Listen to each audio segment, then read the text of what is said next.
your initial reaction when you got the news? I figured I would be moved. I didn't know where. Really didn't have an idea of where, so it's kind of a shock. But it's part of this game. What has the last stretch been like for you? As you said yourself, you expected to be moved. So what has this limbo been like? It's not been the funnest part of the year, that's for sure. It's no offense to you guys, but when you come in here, everybody's asking where you're going and what are your thoughts. It's a lot to deal with, and still go out there and compete in between the lines, knowing that you may not be on this team for very long.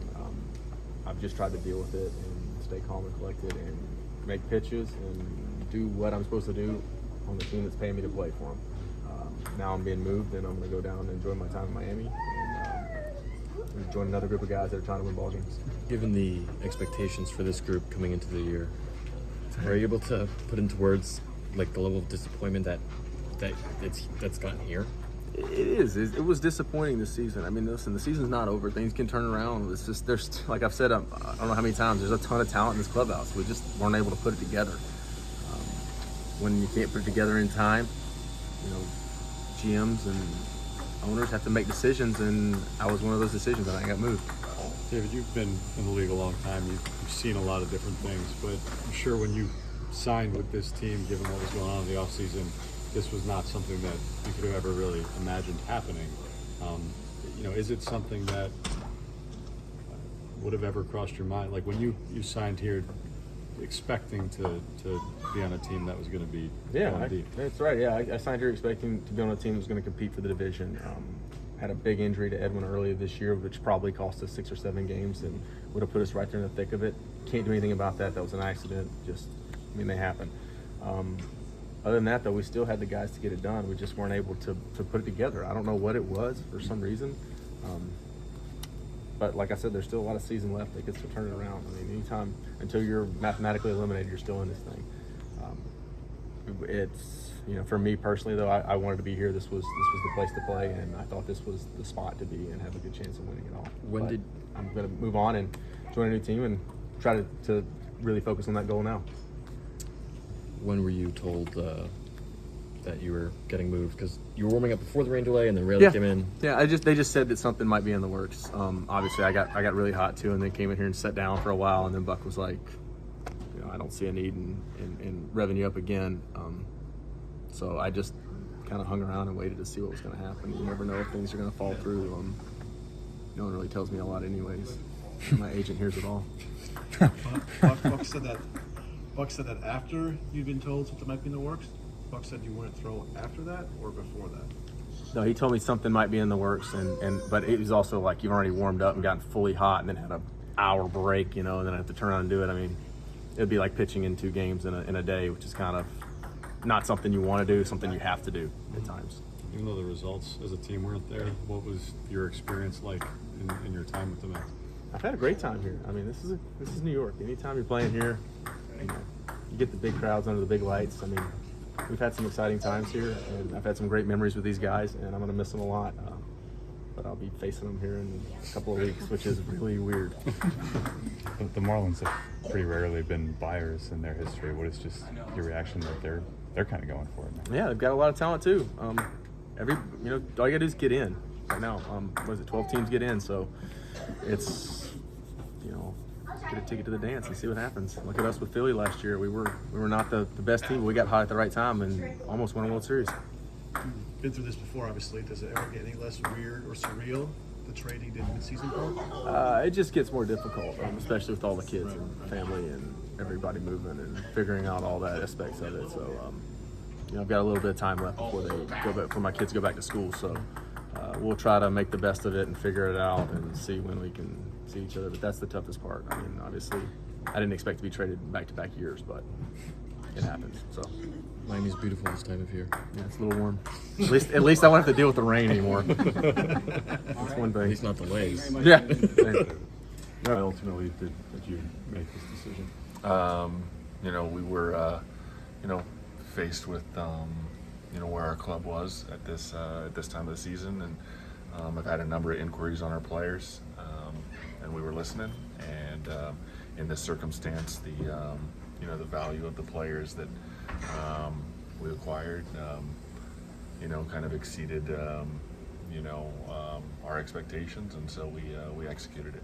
When did you when did you decide definitively to be sellers? It's more just listening to the other clubs and seeing what opportunities exist. So it's a little different than just declaring it and calling everybody and saying, we're sellers.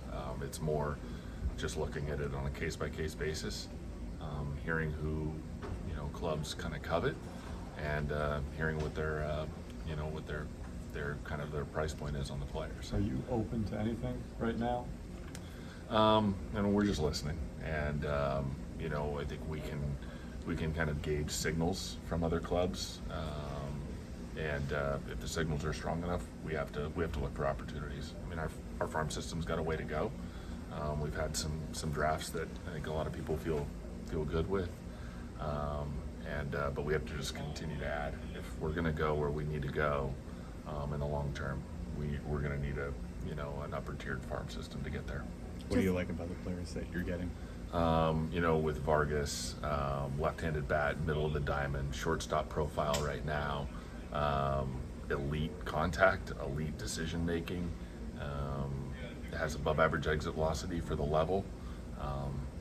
He's young. That's another good quality, and he's really performing well at the level. And then with Hernandez, switch hitting catcher, above average arm strength, another guy with above average exit velocity, and really good decision making in the batter's box. And we've had scouts at that level, looking at some of the players, and I think one of the advantages also is we play them so much through extended spring and complex league ball that they get familiar with our players, we get familiar with their players, and these are guys that some of our field staff had kind of pointed out as well. So we just did some tracking, and we're ultimately able to end up with both players. Really, the players talked about coming to grips with this, and it's a little bit of a process for them. And what's it like for you? The season did not start out. Did you expect him to be in this position on July, whatever day, the 28th? Yeah. What's this process like for you guys in the front office? Yeah. It's not where we want to be. It's not what we want to be doing. We're trying to, kind of balance the, best interest of the team, but also have to try to balance the best interest of the organization. And sometimes those are more perpendicular than they are parallel. So, it's tough. And I've known Robbie since Alabama, and we spent a lot of time together. This was, personally, pretty tough on me. And I'm glad he's moving into a situation where he's going to be in a race, and going to have another crack at the postseason. But for me personally, it was difficult, and I think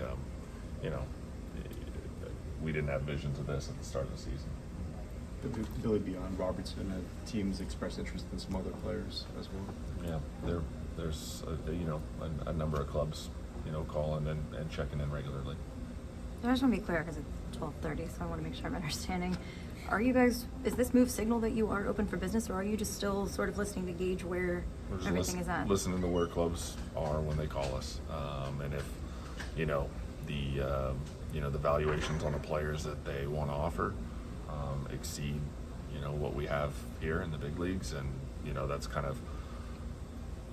of measured just with where you are today, and then also looking at future control on the players, and if that if that economic equation points to us making a deal that's best for the organization, then we're gonna have to really consider it.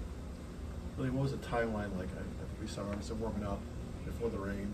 Yeah. What's going on on your end before the rain, during the delay? If you kind of map out. Yeah, that was unique, and if the rain delay didn't happen, he probably pitches, or he definitely pitches, assuming that the score happened the way that it happened. But the rain delay provided an opportunity for us to kind of get a final offer from Miami, and which we agreed to, and then executed the deal, and then we had to go through medicals. But at that time, I came down and told Robbie and Buck, so that he didn't end up pitching in the game.